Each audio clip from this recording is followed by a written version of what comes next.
What is going on? How y'all doing? Good evening. I'm Brent Craig, and this is Max Your Music. This channel is just going to be me sharing my personal experiences.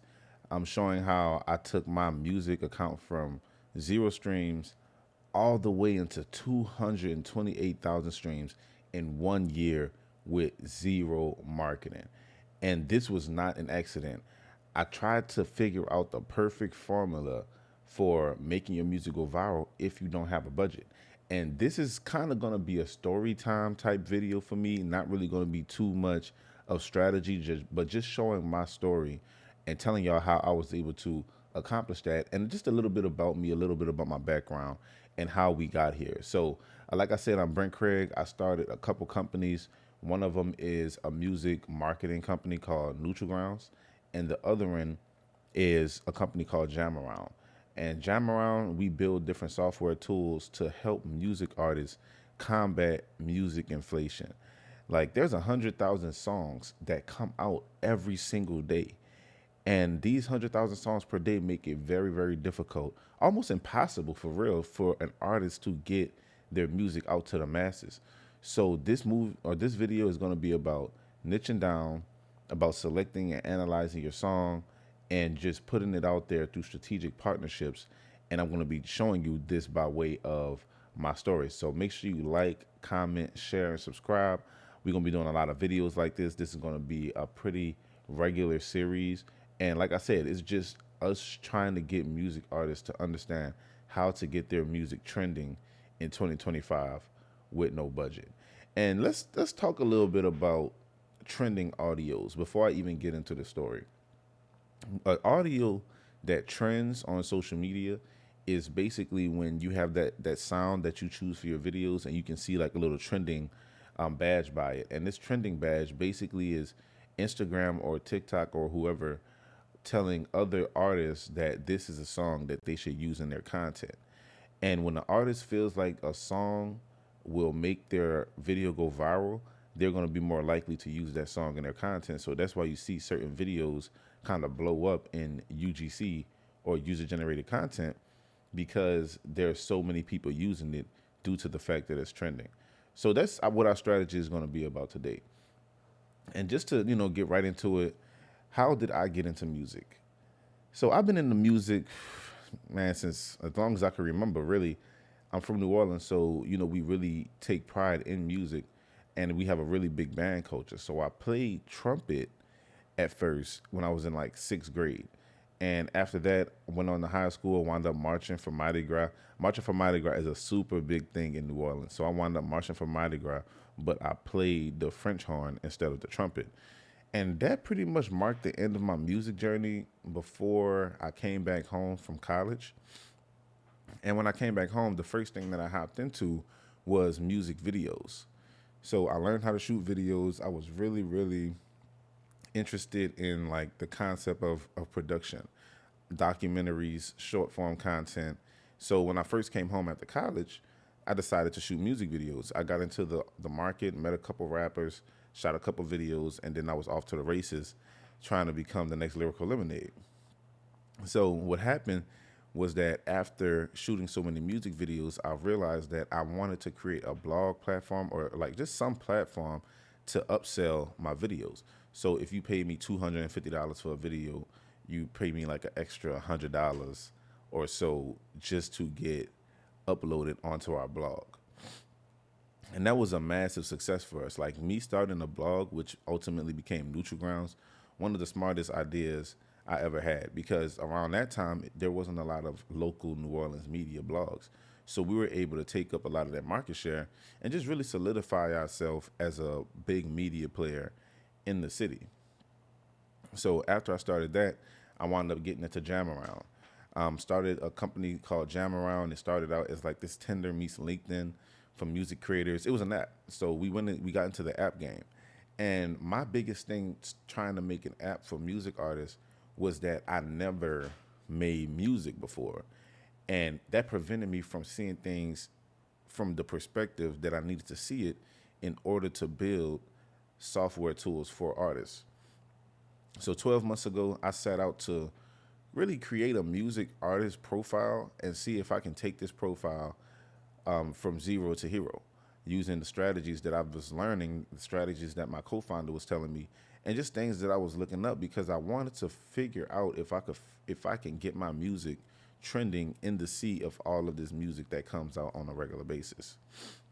So when I decided to make this music, well, to dial it back a little bit, it first started out with me recording my own music. So it was like Post Malone beats, Drake beats, just me doing some R&B stuff, a lot of emotional stuff, things that really related to me personally.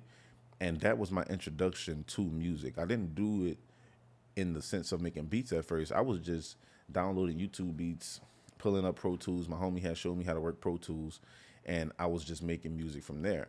It wasn't until I saw the Ray Charles movie in full. So I usually would watch it, but I wouldn't really pay attention to it too much because I didn't like the beginning scene with his brother.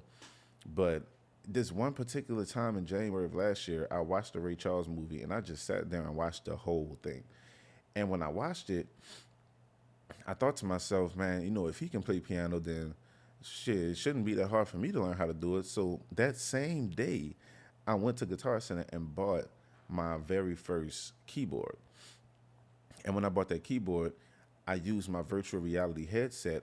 There's a piano tutor app that you can use if you have a MetaQuest, and you can hook it up to your keyboard and essentially teach yourself how to play. It kind of looks like Guitar Center a little bit, where it's floating the keys down into it while you're playing it. So I used that in order to generate some sort of finger independence. And from then, I just went to studying, hard studying, like trying to figure out what's music theory, trying to figure out my scales. I'm trying to figure out how to play a couple of my favorite songs. And in about 2 or 3 weeks, I got good enough to where I started exploring the possibility of producing my own instrumentals. And this started out with me just playing around in Pro Tools, making a couple instrumentals, and using this as a meditation song for my early morning bike rides. So I would listen to a lot of meditation music, a lot of Eastern music to kind of center myself and ground myself every morning. So I started making these meditation beats. And this was the first time where I thought to myself that maybe this is something that could be worth releasing to the public. But I also thought to myself, you don't have anywhere to put this music. Like when I think about neutral grounds, like that's a New Orleans niche.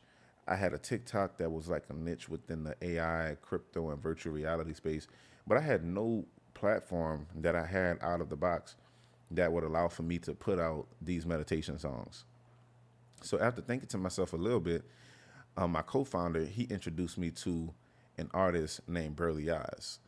And I'm about to show y'all Burley Eyes' profile really quick, because what Burley Eyes did was he allowed me to see how you can make a song blow up without using your face. So if you just scroll down, you can look at some of these videos. Burley Eyes, he's a house and jazz DJ from Europe.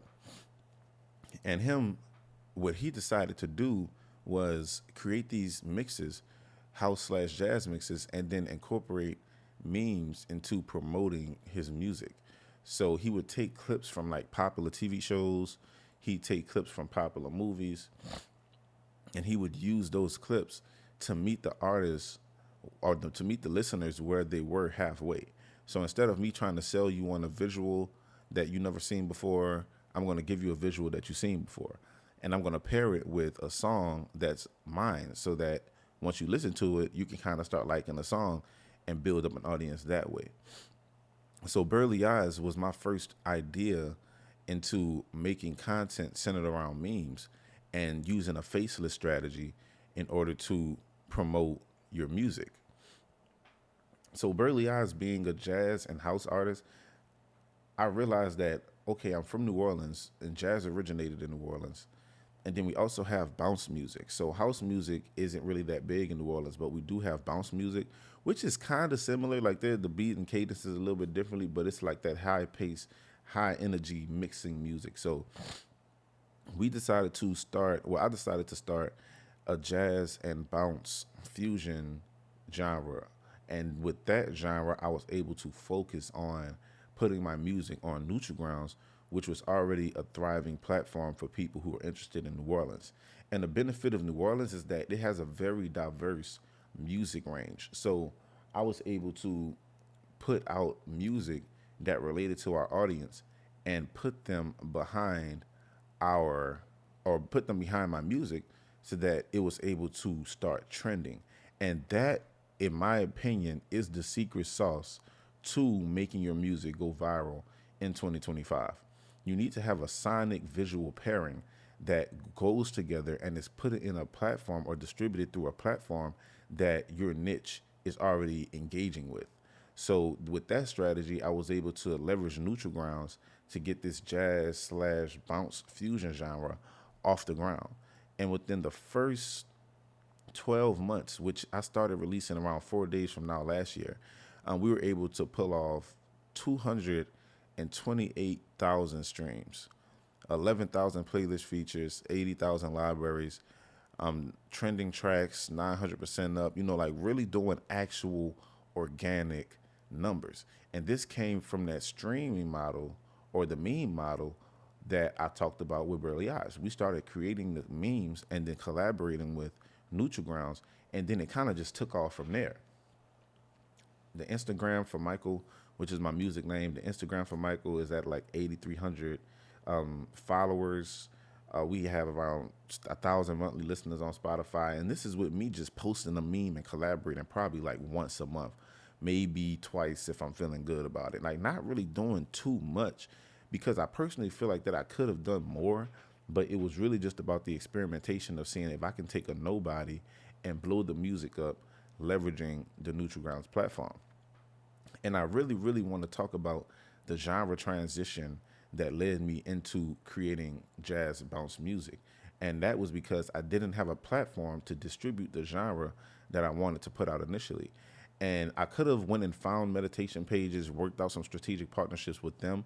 But since I already had Neutral Grounds, I felt that it was just an easier opportunity for me to leverage that. So as an artist, there are different types of music that you can make. Like there's the music that you make for yourself, which is stuff that, you probably don't release, personal experiences, things to just get out that emotion and that feeling. And then there's music that you make for the market, which is you strategically finding a market that aligns with your music taste and then serving that market. I find it way easier to serve a market that's already pre-engaged than to build up a market from scratch. But you need to know what your music style is. Like, who does your music appeal to? Like, there are two main questions that I feel like any artist should be able to answer if they're trying to reach the masses with their music. The first question is, who do I make music for? And it can't be I make music for myself, because music that you make for yourself can be just that, music that you make for yourself. But if you want to make music for other people, you need to be able to answer that question as well as the second question, which is what micro blogs resonate with my brand that I could possibly strategically partner with. So these are the things that we're going to be helping artists with Max Your Music.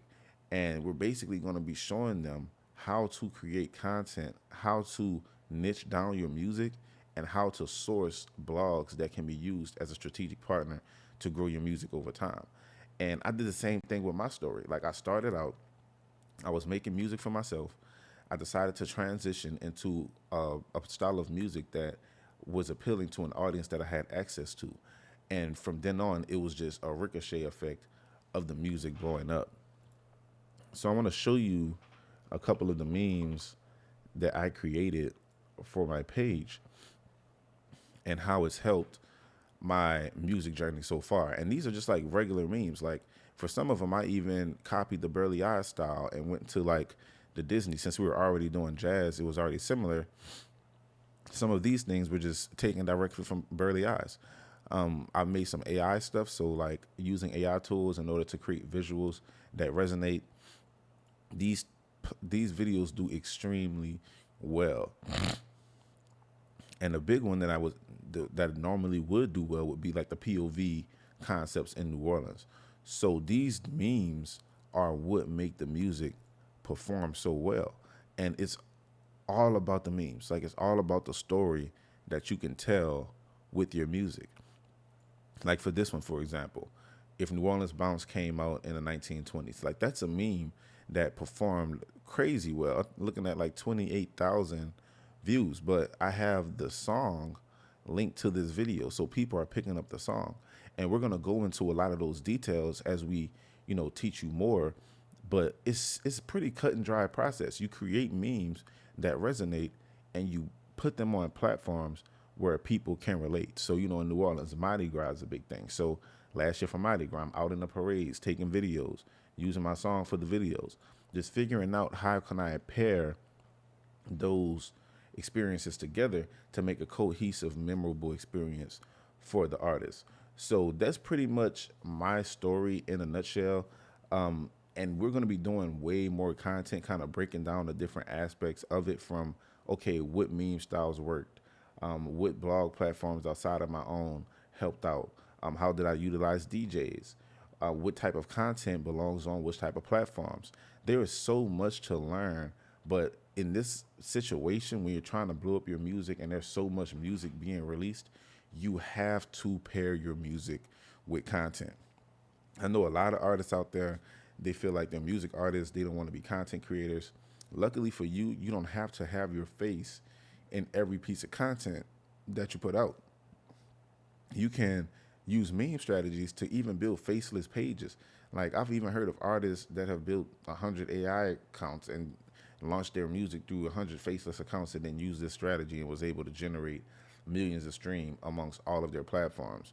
And I'm not teaching you black hat tactics. Like this isn't a streaming farm promotional strategy. Like this isn't something that if you get caught doing it, you're going to be dismissed. Well, actually, my distributor did try to dismiss me and block all my music, and I had to prove to them of this strategy, and I'll show this in a future video, but I had to go to my distributor and show them my strategy just because they thought that I was botting my streams because it was so effective. And I had to go to the top of the totem pole for my distribution company and get them to unflag my account because I did not deserve to have my account flagged because I was not doing any malpractice.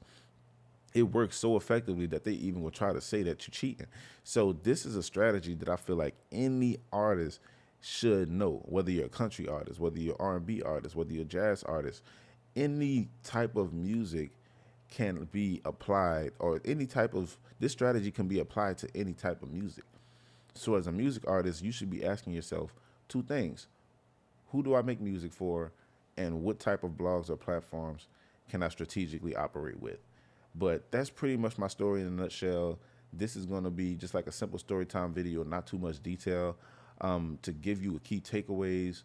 My name is Brent Craig. I started a music page called Michael, and this page was able to blow up in 1 year due to no paid interference. And the strategies that I learned from then, I kind of brushed it on a little bit about what about how I did it this time around.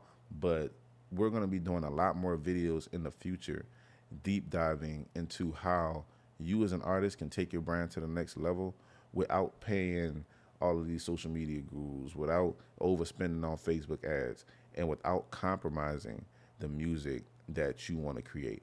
So I want to thank y'all for tuning in with me. Like, comment, share, subscribe if this has been helpful to you. And I'm looking forward to doing some more videos. So thank y'all, and I'll see y'all later.